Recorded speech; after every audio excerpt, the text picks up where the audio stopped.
Salut tout le monde, on se retrouve aujourd'hui dans une nouvelle vidéo et ça va être un très court et très rapide haul. Il n'y a pas eu beaucoup d'achats ces derniers temps et du coup j'avais envie de vous présenter les quelques pièces que je me suis autorisée, on va dire, voilà, ces derniers temps.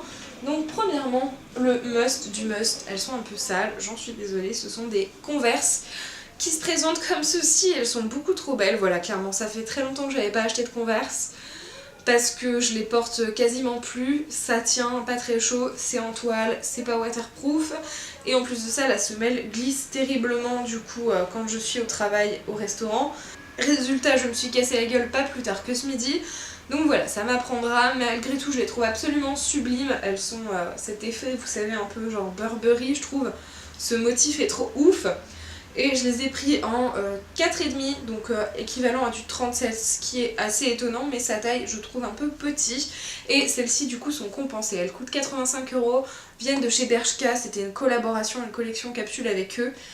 J'essaierai de vous retrouver le lien si elles sont toujours disponibles, je pense qu'il n'est pas trop tard, mais voilà, je ne vous promets rien. Ensuite, un truc qui date un petit peu pendant les vacances d'été, en fait, je vous ai pas trop reparlé depuis, on m'avait offert en fait ce petit porte-clés très mignon. Voilà, pour moi c'est un schtroumpf déguisé en fraise en fait. Pour moi c'est ça.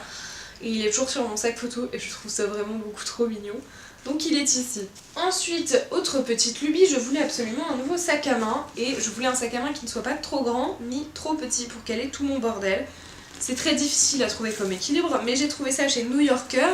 Ce que je reproche à cette enseigne, c'est de ne pas avoir de boutique en ligne ou ne serait-ce que consulter le catalogue complet. Donc ça c'est très embêtant je trouve, faut toujours y aller de temps en temps pour voir ce qu'ils ont en collection. Moi je trouve ça insupportable à faire et on peut rien réserver non plus, donc c'est relou. Il se présente donc comme ceci, actuellement il est bourré à craquer, enfin à mon avis je peux mettre un peu plus mais c'est l'essentiel de ce que j'embarque. Et un planeur format personal size rentre à l'intérieur ainsi qu'une petite bouteille d'eau, c'est tout ce que je demande. Donc voilà pour ça, et du coup vous avez toutes sortes de chaînes comme ça pour le porter à l'épaule ou sinon vous avez la grande bandoulière. Ensuite, et le sac précédent avait coûté du coup 17€. Ensuite on va passer à un sac un petit peu plus onéreux mais que vous pouvez sans doute retrouver sur internet. C'est le bon moment avant Halloween, c'est un sac en forme de chauve-souris, voilà. Donc là j'ai mis la bandoulière mais il se présente comme ceci, j'ai rajouté un porte-clés chauve-souris dessus également. Vous avez deux chaînes ici pour le porter à l'épaule, vous avez des attaches à l'arrière pour le porter en sac à dos et moi j'ai mis qu'une seule des deux bandoulières pour le porter du coup en bandoulière sur le côté. Donc voilà, il n'est pas très intéressant à l'intérieur, il n'y a pas grand chose, on a mis une petite poche et voilà. Et la bandoulière de recharge, il se présente comme ceci, donc il n'est pas archi large. Et surtout vous voyez pas très haut, donc là-dedans mon planeur ne rentre pas, mais c'est plus un sac de soirée, de fun, de convention, et donc je l'ai acheté à la convention Octogone, et je crois que la marque est écrite à l'intérieur, vous pouvez le retrouver, c'est la marque Band Alternative, et le site c'est www.bandalt.com, genre B-A-2-N-E-D, je sais pas si je le dis bien donc je préfère vous le dire. Donc voilà pour ça. Ensuite on va parler jeux de rôle. Alors c'est quelque chose dont je parle jamais sur la chaîne en fait, pourtant c'est quelque chose que je fais quand même plutôt souvent et qui m'intéresse quand même pas mal. Les jeux de rôle, ce sont des jeux qu'on fait à la maison souvent à plusieurs. Vous avez chacun choisi et crée un personnage dans un certain univers et vous avez un MJ, un maître du jeu, qui du coup va s'occuper de faire l'histoire à ces personnages. Donc en gros, vous avez du coup...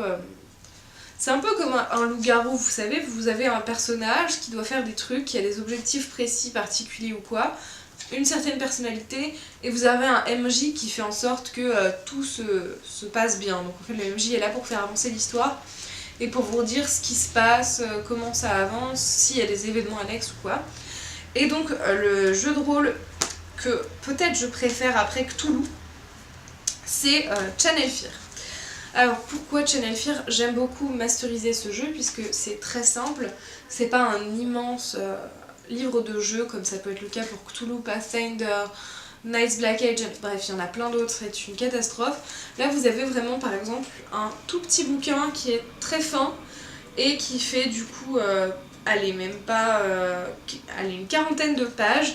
Vous avez tout à l'intérieur, c'est des petits scénarios indépendants les uns des autres. Le plot, c'est une équipe, c'est durant 5 saisons, une obscure chaîne du câble américain diffuse Channel Fear, une émission télé suivant les enquêtes de spécialistes du paranormal. Quelques mois après la mystérieuse disparition de l'équipe, de nombreuses chutes et bandes perdues d'épisodes non diffusés furent retrouvés. Voici leur histoire. Donc il y a plusieurs du coup tomes. Au total je crois qu'il y en aura 5. Pour le moment on en a que 4 de sortie, voilà. Et en fait sur le côté je trouve ça beaucoup trop mignon, vous avez comme une batterie qui s'épuise au fur et à mesure des tomes en fait. Donc voilà. Donc c'est assez glauque, hein, on va pas se le cacher, c'est pas le truc le plus joyeux du monde. Moi je trouve ça beaucoup trop chouette et du coup j'ai mes petites fiches à noter dedans. Donc voilà, pour vous donner une idée par exemple de scénario qu'il y a à l'intérieur, c'est: après avoir tué, égorgé et dévoré 27 chiens, un homme se suicide en se jetant par la fenêtre du chenil où il travaille. Pourtant l'autopsie révèle que le déséquilibré est mort une semaine avant le massacre. Autre scénario, vous avez le temps d'un plein dans une station essence, l'équipe de Channel Fear s'arrête en pleine nuit et lorsqu'ils repartent, la route les mène à la station qu'ils viennent de quitter, prisonniers d'une boucle sans fin mais pas seuls.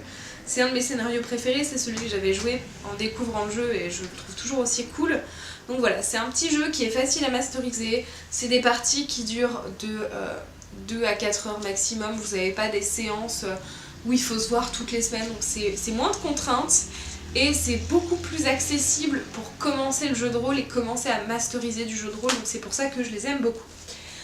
Et toujours dans du jeu de rôle, alors je peux pas vous en dire beaucoup, c'est un nouvel achat que j'ai fait sur la convention Octogone, ça s'appelle Passion 13 et il n'y a pas vraiment de couverture arrière, donc ce que on m'en a dit, je ne peux pas le lire tant que je ne l'ai pas joué, je voudrais le jouer en tant que personnage avant de le masteriser. Et si vous lisez le livre, en fait, c'est foutu. Donc c'est un livre un peu cinglé. Et alors, au milieu du livre, vous avez... Attends, si je le retrouve, ouais. Vous savez, ces fameuses tâches du test psychologique, voilà. Donc bref, en gros, vous êtes... C'est plus facile à jouer en tant que personnage. Il y a beaucoup de trigger warning sur tout ce qui est maladie mentale. Mieux vaut pas y jouer si c'est trop récent pour vous, trop compliqué en ce moment, bref voilà. Mais ça a l'air d'être un jeu trop cool. Moi je suis toujours intéressée du coup par les maladies mentales depuis la dépression, puisque je découvrais un peu ce côté de la médecine que je ne connaissais pas du tout.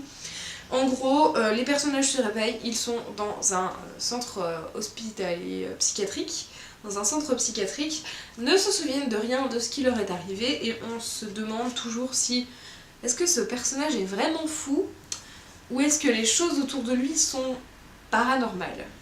Est-ce que c'est vraiment la réalité ou est-ce qu'il est fou ou est-ce que je suis fou, enfin bref.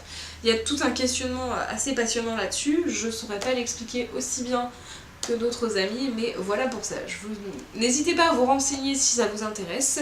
Ensuite, il faut que je vous parle de Jacqueline la plante qui trône sur mon bureau, voilà. Je sais même plus ce que c'est comme plante, c'est... Ah oui, ça va être facile à dire ça, c'est de la Chamaedorea elegans et elle vient de chez Ikea en fait, voilà, elle est déjà en train de crever, mais que se passe-t-il dans cet appartement? Et en fait, quand le chat est mort, toutes les plantes sont mortes en même temps quasiment, donc c'était un peu triste, donc j'ai racheté une plante avec ce joli pot doré que je trouve joli et qui trône du coup sur mon bureau. Cette tige là me stresse. Et oui, je suis malade, hein, j'ai un fond de mal de gorge, voire de bronchite qui arrive. Donc voilà pour ça. Ça tient, on n'y touche plus. Et voilà, c'est tout pour cette vidéo. J'espère que ce très court haul vous aura plu malgré tout. On se retrouve très vite pour de prochaines vidéos. Prenez soin de vous. Ciao, ciao.